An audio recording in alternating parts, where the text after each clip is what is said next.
Hello everyone. आज हम लोग देखेंगे 71st BPSC current affair mock test का सेट नंबर 1 और ये बीपीएससी के अलावा यूपी पीसीएस या किसी भी स्टेट पीसीएस के लिए इम्पोर्टेंट है। तो आते हैं पहले क्वेश्चन पे। प्रतिष्ठित 7 समिट चैलेंज पूरा करने वाले सबसे कम उम्र के भारतीय और विश्व में दूसरे सबसे कम उम्र के व्यक्ति कौन बन गए हैं। मैं यहाँ पे ऑप्शन नहीं पढ़ूंगा, सीधे आंसर बताते हुए चलूँगा। तो उनका नाम है विश्वनाथ कार्तिकेय पादकांती। ऑप्शन ए आपका यहाँ पे सही आंसर होगा। प्रतिष्ठित 7 समिट चैलेंज पूरा करने वाले सबसे कम उम्र के भारतीय और विश्व में दूसरे सबसे कम उम्र के व्यक्ति कौन बन गए हैं, तो विश्वनाथ कार्तिकेय पादकांती। ऑप्शन ए आपका यहाँ पे सही आंसर होगा। इनका एज कितना है? 16 साल। 16 साल। अब यहाँ से कुछ इंपॉर्टेंट पॉइंट देख लेते हैं। कार्तिकेय से पहले कौन थे? तो उनका नाम, कार्तिकेयन से पहले कौन थे? तो उनका नाम था काम्या कार्तिकेयन। काम्या कार्तिकेयन। इनकी एज कितनी थी? 17।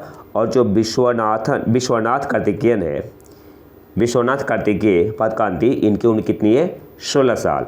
और इनसे पहले जो थे उनकी एज थी 17।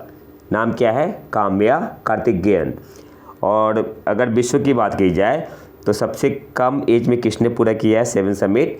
तो उनका नाम है, अमेरिकन माउंटेनर है, जॉर्डन रोमेरो। इनकी एज कितनी थी? 15।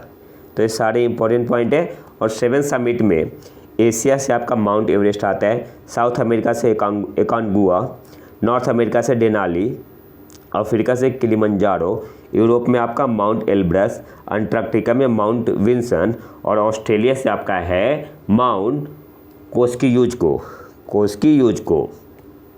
अगले क्वेश्चन पे आते हैं। वर्ल्ड फूड इंडिया 2025 के चौथे संस्करण का विषय क्या है? तो सही आंसर यहाँ पे क्या होगा? ऑप्शन सी आपका यहाँ पे सही आंसर होगा। समृद्धि के लिए प्रसंस्करण। इंग्लिश में क्या बोलेंगे? Processing for prosperity. विश्व खाद्य भारत वर्ल्ड फूड इंडिया 2025 के चौथे संस्करण का विषय क्या है? 25 सितंबर से होने वाला है और ये आपका चौथा एडिशन होगा। सारे पॉइंट आपको याद रखने हैं। और थीम क्या है? समृद्धि के लिए प्रसंस्करण। इंग्लिश में क्या बोलेंगे? Processing for prosperity. और इसे ऑर्गेनाइज कौन करेगा? तो ministry of food processing industry. अगले क्वेश्चन पे आते हैं। कौन सा देश न्यू डेवलपमेंट बैंक का नवा सदस्य बन गया है? तो अल्जीरिया। ऑप्शन ए आपका यहाँ पे सही आंसर होगा। कौन सा देश न्यू डेवलपमेंट बैंक का नवा सदस्य बन गया है? अल्जीरिया। अगले क्वेश्चन पे आते हैं। स्टार्टअप इकोसिस्टम रिपोर्ट 2025 में उत्तर प्रदेश का स्थान क्या है?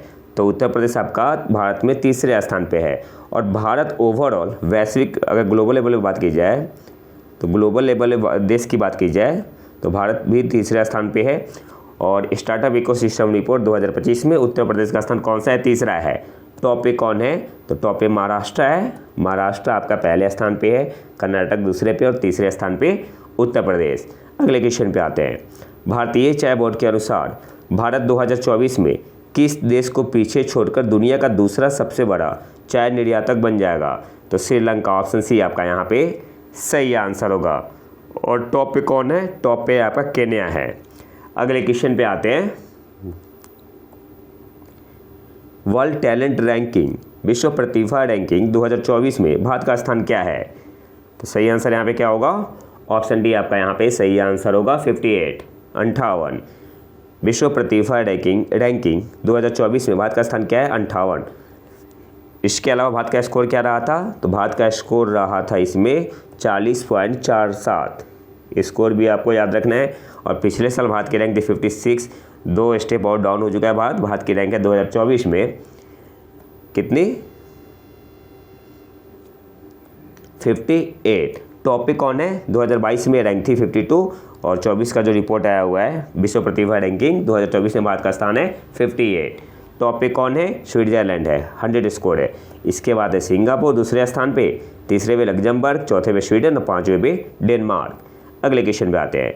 किस भारतीय संगठन को OPCW द हेग पुरस्कार 2024 से सम्मानित किया गया है? तो इंडियन केमिकल काउंसिल को। ऑप्शन सी आपका यहाँ पे सही आंसर होगा। ICC।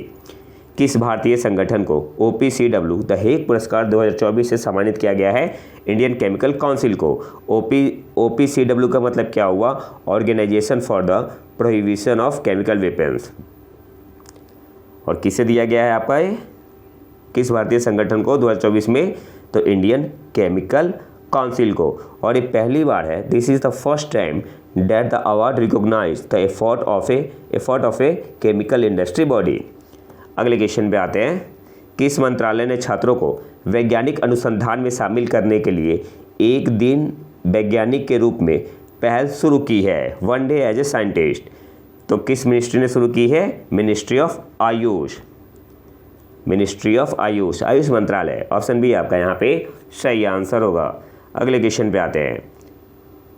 Taurus KEPD 350 missile Germany और किस देश द्वारा संयुक्त रूप से विकसित की गई है? तो जर्मनी और स्वीडन के द्वारा। ऑप्शन ए आपका यहाँ पे सही आंसर होगा। टॉरस KEPD 350 मिसाइल जर्मनी और किस देश द्वारा संयुक्त रूप से विकसित की गई है? तो जर्मनी और स्वीडन के द्वारा। और आखिरी क्वेश्चन पे आते हैं। हाल ही में भारत का पहला वर्टिकल रेलवे समुद्री पुल का कहाँ उद्घाटन किया गया? तो कहाँ पे किया गया? रामेश्वरम, तमिलनाडु। मोदी जी ने किया था। हाल ही में भारत का पहला वर्टिकल रेलवे समुद्री पुल कहाँ उद्घाटन किया गया? तो रामेश्वरम, तमिलनाडु। नाम क्या है? पंबन ब्रिज। तो ये सारे इंपॉर्टेंट पॉइंट है। तो ये तो था हमारा आज का लेक्चर। अगर वीडियो पसंद आए तो लाइक करें और चैनल को सब्सक्राइब जरूर कर लें। मिलते हैं नए वीडियो में नए टॉपिक के साथ। तब तक के लिए नमस्कार, जय हिंद।